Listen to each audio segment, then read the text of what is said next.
1 Kings chapter 14. At that time, Abijah, the son of Jeroboam, fell sick. Jeroboam said to his wife, "Arise, I pray thee, and disguise thyself, that thou be not known to be the wife of Jeroboam. Get thee to Shiloh. Behold, there is Ahijah the prophet, which told me that I should be king over this people.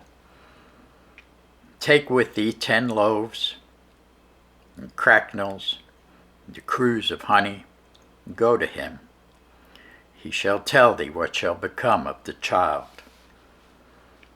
Jeroboam's wife did so, and arose and went to Shiloh, came to the house of Ahijah. But Ahijah could not see, for his eyes were set by reason of his age. The Lord said unto Ahijah, "Behold, the wife of Jeroboam cometh to ask a thing of thee for her son, for he is sick. Thus and thus shalt thou say unto her, for it shall be when she cometh in, that she shall feign herself to be another woman." And it was so, when Ahijah heard the sound of her feet as she came in at the door, that he said, "Come in, thou wife of Jeroboam. Why feignest thou thyself to be another? For I am sent to thee with heavy tidings. Go tell Jeroboam, thus saith the Lord God of Israel, for as much as I exalted thee from among the people, and made thee prince over my people Israel, and rent the kingdom away from the house of David, and gave it thee, and yet thou hast not been as my servant David, who kept my commandments, and who followed me with all his heart, to do that only which was right in mine eyes, but hast done evil above all that were before thee. For thou hast gone and made thee other gods and molten images to provoke me to anger, and hast cast me behind thy back. Therefore, behold, I will bring evil upon the house of Jeroboam, and will cut off from Jeroboam him that pisseth against the wall, and him that is shut up and left in Israel, and will take away the remnant of the house of Jeroboam, as a man taketh away dung, till it be all gone. Him that dieth of Jeroboam in the city shall the dogs eat, and him that dieth in the field shall the fowls of the air eat, for the Lord hath spoken it. Arise thou therefore, get thee to thine own house, and when thy feet enter into the city, the child shall die. And all Israel shall mourn for him, and bury him, for he only of Jeroboam shall come to the grave, because in him there is found some good thing toward the Lord God of Israel, in the house of Jeroboam. Moreover, the Lord shall raise him up a king over Israel, who shall cut off the house of Jeroboam that day. But what? Even now. For the Lord shall smite Israel as a reed is shaken in the water, and he shall root up Israel out of this good land which he gave to their fathers, and shall scatter them beyond the river, because they have made their groves, provoking the Lord to anger. He shall give Israel up because of the sins of Jeroboam, who did sin, and who made Israel to sin.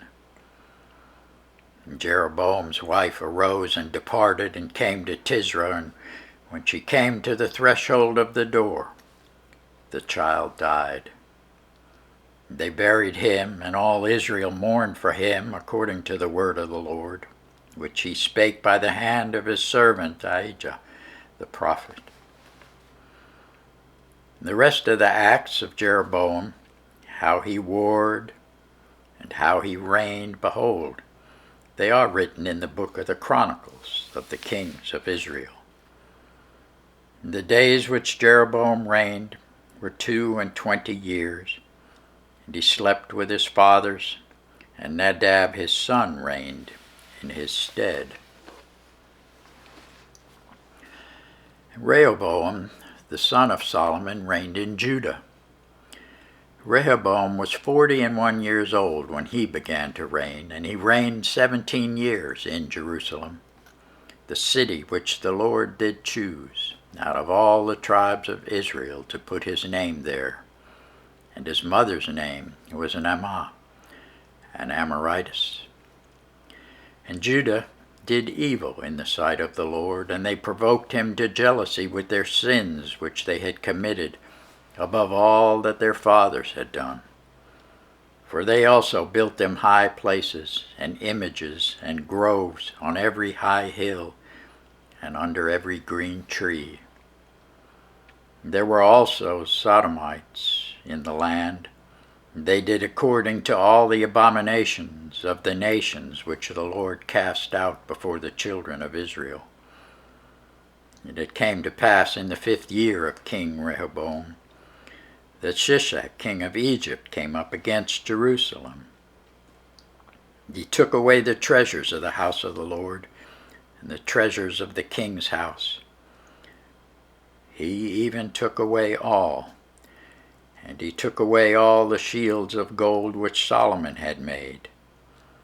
And King Rehoboam made in their stead brazen shields, committed them unto the hands of the chief of the guard, which kept the door of the king's house. And it was so, when the king went into the house of the Lord, that the guard bare them, and brought them back into the guard chamber. Now the rest of the acts of Rehoboam, and all that he did, are they not written in the book of the Chronicles of the kings of Judah?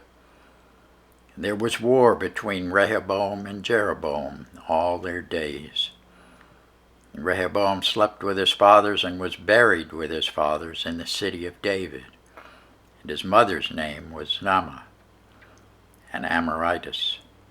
And Abijam, his son, reigned in his stead. Thanks be to God for his word.